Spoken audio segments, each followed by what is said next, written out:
नमस्कार, आप देख रहे हैं टोटल टीवी और मैं हूं आपके साथ सत्यम गौर। खास पेशकश में आप सभी का स्वागत है। बिहार विधानसभा चुनाव की वोटिंग में बस 15 दिन बाकी हैं, लेकिन कांग्रेस और उसके सहयोगी अनिश्चितता में दिख रहे हैं। एक भ्रम है जो पार्टी नेताओं से लेकर आम वोटर को भी हो रहा है। जब गठबंधन है तो सहयोगी दल एक दूसरे के खिलाफ क्यों मैदान में दिख रहे हैं, ये सबसे बड़ा भ्रम है। क्योंकि 243 सीटें हैं बिहार में विधानसभा की और महागठबंधन की तरफ से बता दें कि 254 प्रत्याशी मैदान में हैं। करीब 12 सीटों पर महागठबंधन के प्रत्याशी आमने सामने चुनाव लड़ रहे हैं। कहीं पर आरजेडी वर्सेस कांग्रेस देखने को मिल रहा है, तो कहीं पर कांग्रेस वर्सेस अन्य जो उनके सहयोगी दल हैं वो चुनाव लड़ते हुए दिखाई दे रहे हैं। इधर आपको बताते चले कि एनडीए की तरफ से पूरी यहां पर दम झोंक दी गई है। इस चुनाव को जीतने के लिए जनता को लुभाने की हर संभव कोशिश की जा रही है। अगर बात हरियाणा की जाए तो हरियाणा से कई दिग्गज नेता बिहार जा रहे हैं और बिहार में चुनावी जनसभा को संबोधित कर एनडीए के पक्ष में वोट करने की जनता से अपील कर रहे हैं। इसी कड़ी में अगर बात की जाए हरियाणा के मुख्यमंत्री नायब सिंह सैनी की, तो वो पिछले दिनों बिहार गए और बिहार में एनडीए के लिए उन्होंने जन समर्थन जुटाया।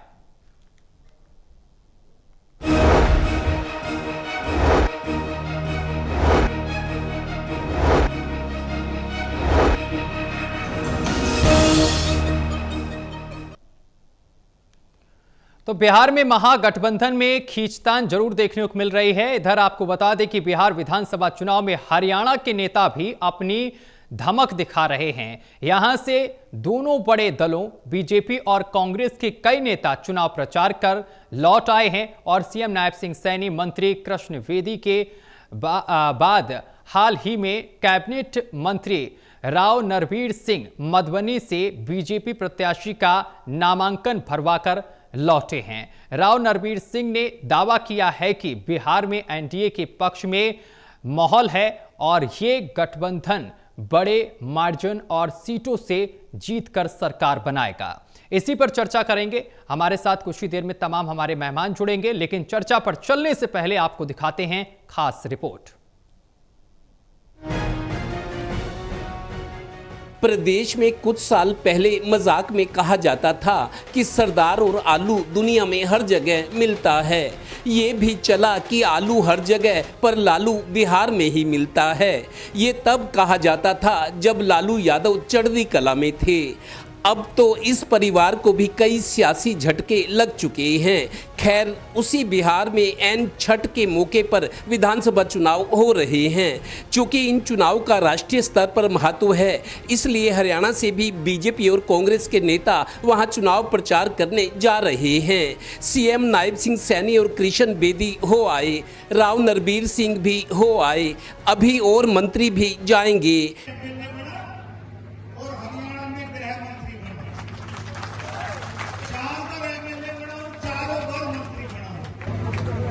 मेरे पिताजी भी एमएलए मंत्री है, मेरे दादा भी है और मेरे परदादा भी है। लेकिन बिहार में आप ड्यूटी लगी पार्टी की तरफ से, तो आपके बीच में मैं कल आया हूं और 9 तारीख तक आपके बीच में। बिहार विधानसभा चुनाव में सबसे खास बात यह है कि बिहार जैसे बड़े राज्य में जहां विधानसभा चुनाव में 243 सीटों पर चुनाव हो रहा है, वहां एनडीए और महागठबंधन ने चुनाव में पूरी ताकत झोंक दी है। गौरतलब है कि बिहार की बड़ी आबादी राज्य से बाहर हरियाणा के औद्योगिक शहरों में, राजधानी दिल्ली और पंजाब में भी वर्क फोर्स के तौर पर काम करती है। इसलिए इन लाखों वोटर्स को वहां ले जाने और लाने की व्यवस्था भी सियासी दल कर रहे हैं। वैसे भी छठ पर्व पर बिहार से ज्यादातर परिवार या व्यक्ति वहां जाते हैं। ये चुनाव तो उनके लिए एक पंथ दो काज जैसा है। ऐसे में बिहार विधानसभा चुनाव में हरियाणा के नेताओं का चुनाव प्रचार और प्रबंधन कितना असर दिखाता है, इसकी भी परीक्षा होनी है। गौरतलब है कि बिहार में इस बार 6 और 11 नवंबर को 2 चरणों में 243 सीटों के लिए चुनाव होने हैं। ये चुनावी नतीजे देश की आगे की चुनावी राजनीति को भी प्रभावित करेंगे। Yes, Haryana bureau, total news. तो बिहार में चुनाव को लेकर हलचल बहुत तेज है। सियासी दल लगातार जनता को साधने की हर संभव कोशिश कर रहे हैं। यहां तक कि हर दल की तरफ से, चाहे फिर महागठबंधन हो या फिर एनडीए हो, सभी की तरफ से बाहरी नेता जो हैं वो भी बुलाए जा रहे हैं बिहार में चुनाव प्रचार के लिए। इसी कड़ी में बिहार के मुख्यमंत्री नायब सिंह सैनी हरियाणा के मुख्यमंत्री नायब सिंह सैनी बिहार पहुंचे और उन्होंने जनसभा को संबोधित करते हुए एनडीए प्रत्याशी के लिए वोट की अपील की। लेकिन सबसे बड़ा सवाल यहां यह है कि क्या बाहरी राज्यों के नेताओं के चुनाव प्रचार से मतदान पर असर पड़ेगा, और अगर असर पड़ेगा तो कितना असर पड़ सकता है? क्या यहां पर जिस तरीके से एनडीए की तरफ से दावा किया जा रहा है एक बार फिर से सरकार रिपीट करने का, क्या यह दावा सफल हो पाएगा? क्या महागठबंधन में जो खींचतान चल रही है ये एनडीए को बड़ा लाभ देगी? क्योंकि करीब 12 सीटें हैं बिहार में जहां पर महागठबंधन के प्रत्याशी आमने सामने आपस में भिड़ते हुए नजर आ रहे हैं। ऐसे कई उदाहरण सामने निकलकर बिहार से आ चुके हैं। तो खींचतान की स्थिति अभी भी लगातार बरकरार है बिहार में, लेकिन जद्दोजहद अभी भी चल रही है। एक तरफ यहां पर बातचीत का सिलसिला भी महागठबंधन में चल रहा है कि चीजों को सुलझा लिया जाए। उधर खबर यह भी सामने निकल कर आ रही है कि जेएमएम ने इस चुनाव से दूरियां बना ली हैं, यानी कि जेएमएम जो पार्टी है वो चुनाव बिहार में नहीं लड़ेगी। चलिए चर्चा की शुरुआत करेंगे। हमारे साथ मेहमान जुड़ गए हैं। हमारे साथ associate editor doctor Mahesh Kumar ji हमारे साथ जुड़ गए हैं, जो कि हिसार से जुड़े हुए हैं, और इसके साथ ही पानीपत से हमारे साथ एसोसिएट एडिटर देवेंद्र कथुरिया जी हमारे साथ जुड़ गए हैं, और वीरेंद्र सोनी जी हमारे साथ जुड़ गए हैं, वरिष्ठ पत्रकार हैं। चर्चा की शुरुआत मैं देवेंद्र कथुरिया जी आपके साथ करूंगा। सबसे पहला सवाल सर हमारा यह है कि बिहार में जिस तरीके से खींचतान महागठबंधन में चल रही है, चलिए वो ठीक है, लेकिन जो बाहरी नेता बुलाए जा रहे हैं, यानी कि बाहरी राज्यों से, हरियाणा के मुख्यमंत्री भी गए बिहार में, जनसभा को संबोधित किया, एनडीए के प्रत्याशी के लिए उन्होंने वोट की अपील की, इसका मतदान पर कितना असर पड़ेगा? देखिए पिछले 10 साल की सियासत को देखें तो राजनीति अब बदल गई है। पहला सवाल तो आपका यह कि महागठबंधन वर्सेस एनडीए का नाम है नेशनल डेमोक्रेटिक अलायंस, राष्ट्रीय स्तर का गठबंधन। लेकिन महागठबंधन में नाम लगे महागठबंधन, लेकिन महाकलेश भी छिड़ा हुआ है। एनडीए की तैयारियां फुल प्रूफ है, सब कुछ शांति से हो रहा है, लेकिन महागठबंधन में थोड़ी थोड़ी दूरियां भी नजर आ रही है और आपसी कलह भी नजर आ रही है। 243 सीटें हैं, लेकिन 254 सीटों पर चुनाव लड़ रहे हैं महागठबंधन के।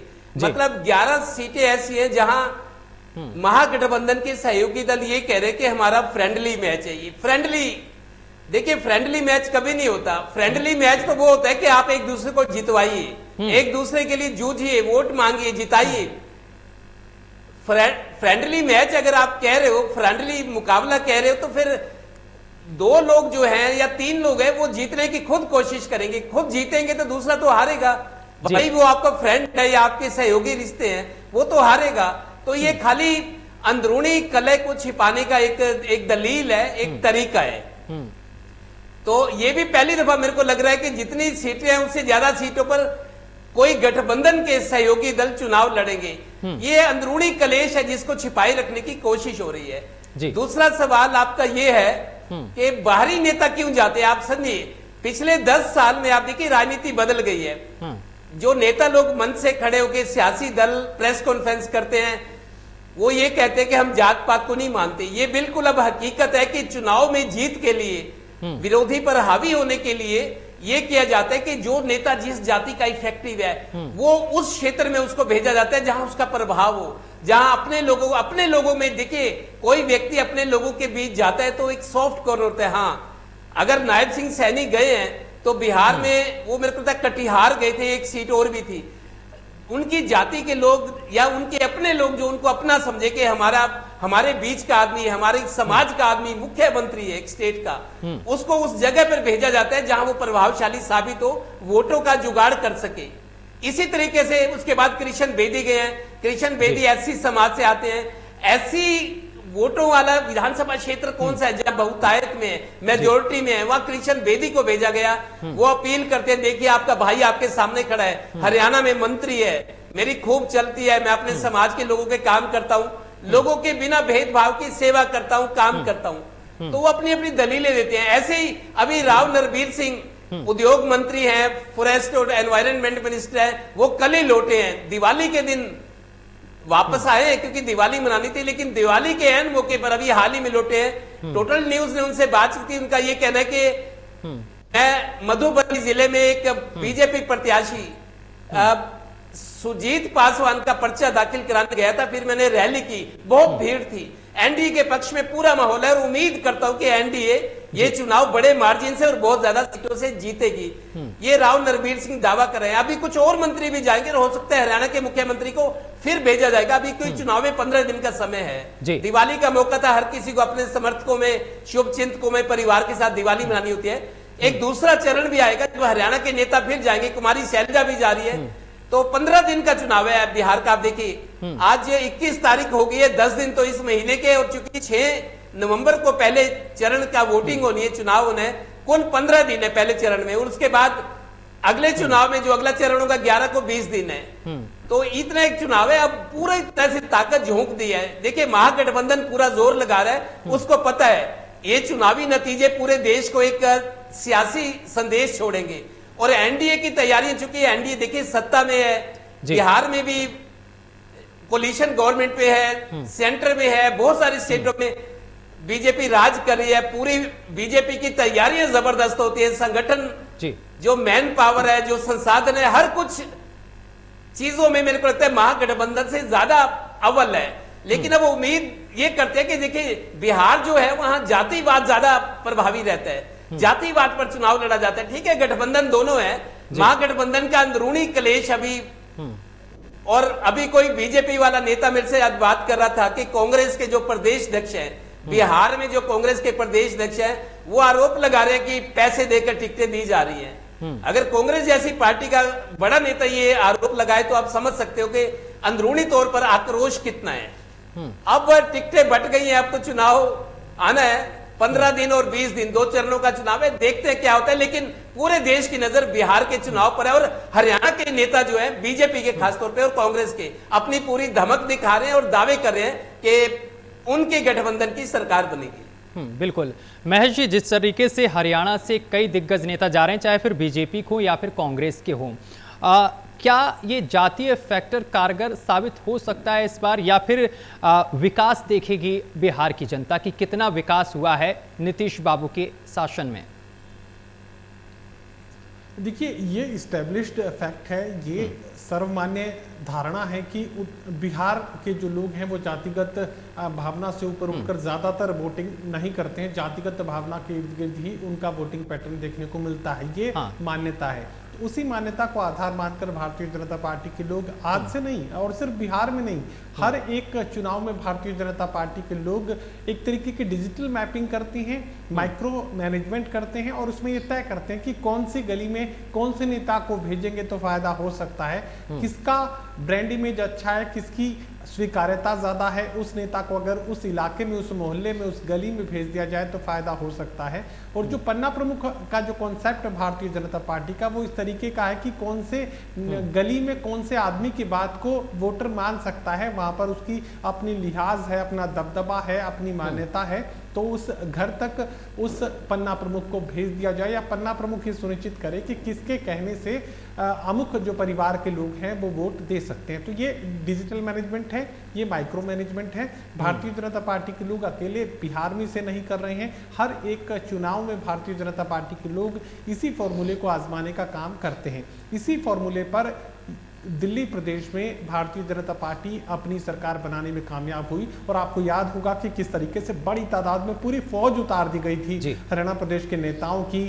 दिल्ली के चुनाव को जीतने के लिए नायब सिंह सैनी से लेकर तमाम जो कैबिनेट मंत्री थे, एक एक विधानसभा क्षेत्र में, दिल्ली प्रदेश के एक एक विधानसभा क्षेत्र में पहुंचकर जातिगत लिहाज से भी और हर तरह के मैनेजमेंट के फंडा को इस्तेमाल करते हुए ये फायदे का सौदा भारतीय जनता पार्टी के लिए कायम किया। अब ये मानकर चलिए कि बिहार चुनाव में भी Bharatiya Janata party micro management पर काम करेगी। एग्जाम्पल समझना हो तो आप हरियाणा प्रदेश से समझ सकते हैं कि किस तरीके से कांग्रेस पार्टी के बागी ही कांग्रेस पार्टी का खेल खराब कर गए। अब अगर जो जिक्र यहाँ पर चल रहा है कि 12 से सीटें ऐसी हैं जहां पर आमने सामने महागठबंधन आ चुका है, तो ये मानकर चलिए कि ये 12 तो है ही हैं, इसके अलावा भी जो भीतर घात भारतीय जनता पार्टी जिसका फायदा उठाती है, वो अन्य सीटों पर भी भारतीय जनता पार्टी उसका फायदा उठाने की कोशिश करेगी। एक और संगठन से जुड़ी बात मैं अपने तमाम दर्शकों तक पहुंचाना चाहूंगा। ऐसा नहीं है कि अभी एक तारीख तय हुई और भारतीय जनता पार्टी के लोग कूद पड़े, अपने अपने चेहरों को दिखाने के लिए रैली के मंच पर पहुंच गए, ऐसा नहीं है। पूर्व विधायक स्तर के जो नेता थे, जिन्हें अच्छा संगठनकर्ता भारतीय जनता पार्टी के लोग मानते हैं, जिसमें असीम गोयल का भी नाम है, पूर्व विधायक सत्य प्रकाश जरावता, ये भी एक नाम शामिल है, और इसके अलावा 18 के करीब अन्य, तो कुल आप 20 नाम मान लीजिए जिन्हें 2 महीने पहले ही बिहार चुनाव के लिए उतार दिया गया था। इन्हें अलग अलग विधानसभा क्षेत्र दिए गए थे, इन्हें इलाके दिए गए थे कि कौन कौन से विधानसभा क्षेत्रों में इन्हें पहुंचना है। 2 महीने पहले काम किया गया था और इन्हें 1 महीने का वक्त इस काम के लिए दिया गया था कि जो संभावित टिकटार्थी हैं वो जब उनका पैनल बनकर आएगा तो इनमें सबसे मजबूत कौन है, ये अपनी जो इन्वेस्टिगेशन है वो भी आगे बढ़ा सकते हैं। तो एक रिफ्लेक्शन यहां से भी निकलकर सामने आएगा कि जिन नुमाइंदों को भेजा गया था टिकटों को लेकर जो पैनल बनकर आया है वो कितना फायदे का सौदा भारतीय जनता पार्टी के लिए हो सकता है। तो टिकटों के बंटवारे से 1 महीने पहले ही इन तमाम 20 भारतीय जनता पार्टी के नेताओं को बिहार चुनाव में अलग अलग क्षेत्रों में तय विधानसभा क्षेत्रों में इन्हें भेज दिया गया था और उसका ही परिणाम है टिकट बंटवारे के तौर पर देखने को मिल रहा है। अब आगे भी उन्हीं विधानसभा क्षेत्रों में इन तमाम नेताओं को एक बार फिर से भेजा जाएगा ताकि एक एक वोट पर ये अपनी नजर रख पाए। तो ऐसा नहीं कि कोई भी कच्ची कोशिश भारतीय जनता पार्टी के लोग कर रहे हैं, पहले से हर चीज को तय कर दिया गया है और उसी के अकॉर्डिंग ही हर कोशिश को आगे बढ़ाने का काम भारतीय जनता पार्टी के लोग कर रहे हैं। फिर जहां नायब सिंह सैनी की जरूरत होगी नायब सिंह सैनी को ले जाया जाएगा, जहां किसी ब्राह्मण समाज के नेता की जरूरत होगी तो भारतीय जनता पार्टी के लोग ये सुनिश्चित करते हैं। अभी करीब करीब 20 लोगों की जो डिमांड है भारतीय जनता पार्टी की तरफ से सामने आई है। आने वाले वक्त में और अगर कार्यकर्ताओं की जरूरत पड़ी तो वो भेजे जाएंगे, लेकिन फिलहाल पूर्व विधायक स्तर के जो 20 नेता हैं वो पहले से 2 महीने पहले से ही बिहार चुनाव में लगा दिए गए। जी वीरेंद्र सोनी जी, देखिए एनडीए तो यहाँ पर पटरी पर नजर आ रही है। एनडीए में ये भी है कि जहाँ पर जिस नेता की जरूरत पड़ रही है बिहार से या फिर कहीं अन्य राज्य से उसको ले जाकर चुनाव की रैली में या फिर रोड शो में पहुंचा दिया जा रहा है। लेकिन आप महागठबंधन का फ्यूचर क्या देख पा रहे हैं, क्योंकि महागठबंधन में भीषण कलह देखने को मिल रहा है। अभी एक शब्द देवेंद्र जी ने प्रयोग किया था महाकलह का, वो तमाम चीजें देखने को मिल रही हैं महागठबंधन में। तो आप क्या फ्यूचर देख पा रहे हैं, क्या होने वाला है आगे? देखिए तस्वीर का तो अभी से स्पष्ट दिखाई दे रहा है। भारतीय जनता पार्टी की तैयारी बता रही है। भारतीय जनता पार्टी ने अपना चुनाव प्रभारी धर्मेंद्र प्रधान जी को बनाया। धर्मेंद्र प्रधान जी हरियाणा में भी चुनाव प्रभारी थे, फिर उड़ीसा में भी चुनाव प्रभारी थे, तो अब उनको बिहार की बागडोर सौंपी गई है।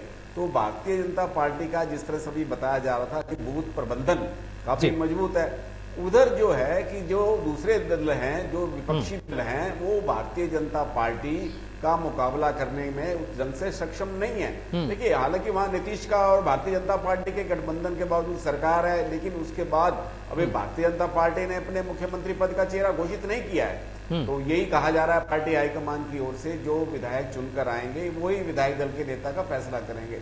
उधर जो है महागठबंधन में ये स्थिति बनी है, वहां तो पहले ही बिखराव है, वहां तो कोई एक रुकता है नहीं, जो संगठन तो दूर की बात है। आज जो चुनाव लड़ना है वो तो इसी पर आधारित है कि यहाँ जो गठबंधन की सरकार है, एनडीए की सरकार है, इसके खिलाफ जो भी वातावरण होगा, जो सत्ता विरोधी लहर होगी, उसका लाभ मिलेगा। अपने आप में तो कोई शक्ति है नहीं, तो वो इस बात पर आश्रित हैं। लेकिन भारतीय जनता पार्टी की सरकार ने जो जिस तरह से महिलाओं के खाते में 10-10 हजार रुपए पहुंचाए हैं, तो उसका एक लाभ मिला है। और महिलाओं के मन में भी एक धारणा बनी है कि मोदी जी के नेतृत्व में ही उनके हितों की सुरक्षा हो सकती है।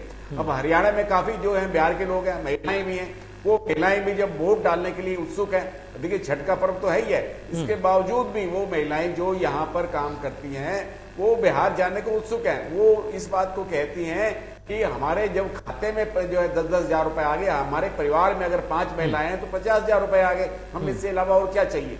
तो मतलब उनको यह है कि कांग्रेस के प्रति और अन्य दलों के प्रति कोई जो स्नेह होता है वो दिखाई नहीं दे रहा। कोई ऐसा कोई विशेष आकर्षण दिखाई नहीं दे रहा। और अंतर्क्रिया तो है ही है, मतलब जनता का अभी तो जनादेश आएगा तभी स्पष्ट हो पाएगा, लेकिन जो पहले से ही आसार नजर आ रहे हैं उस आसार के आधार पर कल्पना की जा सकती है कि बिहार का परिणाम क्या रहने वाला है। तो हरियाणा के जो भी नेता वहां गए हैं, जो उनका वहां देखिए, जब आप ये देखिए कि ये नेता लोग तो गए, चाहे कांग्रेस से भी जाएंगे, भारतीय जनता पार्टी से भी गए, लेकिन जो 20 लोगों की स्टार प्रचार की सूची है उसमें हरियाणा का कोई भी नेता शामिल नहीं है, हरियाणा के मुख्यमंत्री भी शामिल नहीं है जी। तो एक बात तो यह है कि वहां हरियाणा के लोगों का कितना प्रभाव है इस बात से सोचा जा सकता है, लेकिन संगठन की दृष्टि से वहां के कार्यकर्ताओं पर परख रखी जाए, नजर रखी जाए और वहां के कार्यकर्ता गतिशील बने रहे, पार्टी के प्रति निष्ठावान रहे। और जितने भी अब बागी थे, जो अभी पहले भी खड़े हो गए थे, तो उनके सभी के नामांकन वापस हो गए हैं। भारतीय जनता पार्टी की एक खूबी है, जितने भी अपने बागी है उनको बना लेती है, लेकिन दूसरी तरफ ऐसी स्थिति नहीं है। दूसरी तरफ जो दल हैं, जो भारतीय जनता पार्टी गठबंधन सरकार से मुकाबला करने के लिए मैदान में, उनमें तो बिखराव की स्थिति है।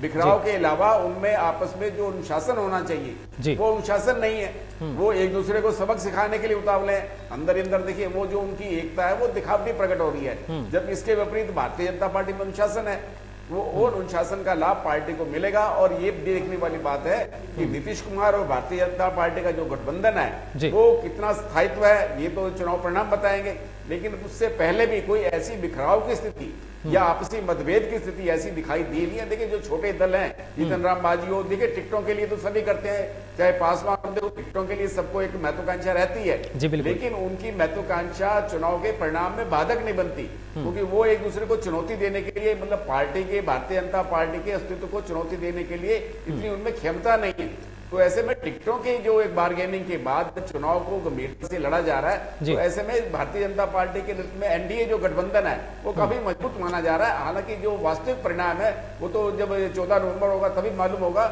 लेकिन इस समय स्थिति ये दिखाई दे रही है कि एनडीए जो है गठबंधन है उसका जो एक ताकत होती है, जो इसका प्रभाव होता है, जो आभा मंडल है वो उभर कर सामने आ रहा है।